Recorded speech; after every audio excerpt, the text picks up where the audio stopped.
আমি কেন এত কঠিন একটু বলে দে আব্বা, কেন আমার মুরিদদেরকে আমি ছবি ভিডিও করতে দেই না, কেন বেপরদা হতে দেই না, নিজে বেপরদা হই না, লাখ লাখ মুরিদের একটা বইয়ের সাথে আমি দেখা করি না, কথা বলেন না কেন? আমার লক্ষ লক্ষ মহিলা মুরিদা একটা নজর দেখার জন্য পাগল, কিন্তু আশরাফ সিদ্দিকী জোরহাট দেখা করবে না। কেন করবে না?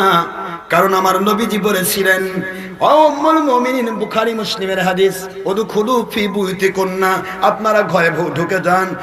সবাই দেখলো কে আসতেছে, সাহাবী আব্দুল্লাহ ইবনে উম্মে মাকতুম। তিনি হলেন অন্ধ সাহাবী, জন্মান্ধ অন্ধ সাহাবী আসতেছে।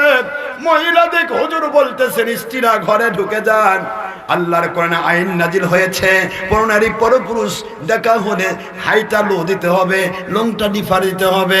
ওই যে আমার সাহাবী আব্দুল্লাহ ইবনে উম্মে মাকতুম, তিনি হলেন অন্ধ সাহাবী, আসতেছেন, আপনারা পর্দা করুন, আমাদেরকে শিক্ষা দেওয়ার জন্য। আম্মা জান বললেন, হুজুর উনি তো ঘরের উনি তো অন্ধ মানুষ, উনি তো আমাদের দেখতে পাবেন না। আল্লাহর বন্ধু বললেন, ও উম্মতের মা, আমার স্ত্রীগণ, উনি অন্ধ হতে পারেন। আল্লাহর কুল্লিল মুমিনিনা ইয়াগুদ্দু মিন আবসারিহিম, পুরুষ পরনারীর দিকে চোখ করলে হাই লো করতে হবে, এটা তার পক্ষ থেকে তিনি সেভ হয়ে গেছেন, তিনি অন্ধ দেখবেন না। কিন্তু কুল্লিল মুমিনাতি ইয়াগুদ্দুনা মিন আবসারিহিন্না, মুমিনা নারী তোমরা যদি পরপুরুষের দিকে চোখ পড়ে যায় হাইটা লো করে দাও। আপনারা তো অন্ধ না, আপনাদেরও পর্দা করতে হবে। জোরে বলুন সুবহানাল্লাহ।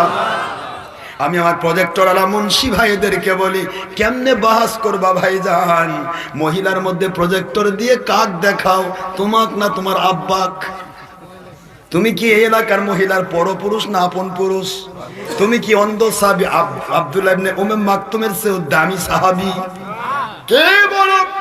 একজন সাহাবী যে ঘোড়ায় চড়ে ঘোরে, ওই ঘোড়ার পায়ের ধুলির সাথে আমাদের কারো তুলনা নাই। সেই সাহাবীর সাথে উম্মুল মুমিনিনদের দেখা করা চললো না। আর তোমরা টিভি দিয়ে মহিলার মধ্যে নিজের চেহারা দেখাবা, কেমন করে আমি মেকআপ করেছি, কেমন করে আমি সেক্সিকা করছি, কেমন করে আমি আমার চুলের মধ্যে কালি লাগাইছি। কথা কোন দেখলেন? কত বুদ্ধি সাধারণ মানুষের ভুল হতে পারে। কোন মুমিন আল্লাহর ওলি, কোন পীর সাহেব, কোন হুজুর সাহেব, কোন মুফতি সাহেব, কোন মুহাদ্দিস সাহেব, কোন মুফাসসির সাহেব, কোন আউলিয়া ডক্টর আশরাফ সিদ্দিকী, এই জিরো পাওয়ারের মানুষটা সহ একজন আলেম এটা করতে পারে না। নবী বলেছেন, লা ইয়াজিদু রিহাল জান্নাহ ইয়াউমাল কিয়ামা, যারা চুলের মধ্যে দাড়ির মধ্যে কলপ লাগালো, সিনথেটিক লাগালো, পালিশ করলো, আর মহিলারা নেল পালিশ লাগাইলো, আল্লাহর নবী বলেন এরা যত আমল করুক না কেন, এরা জান্নাতের গন্ধ পাবে না।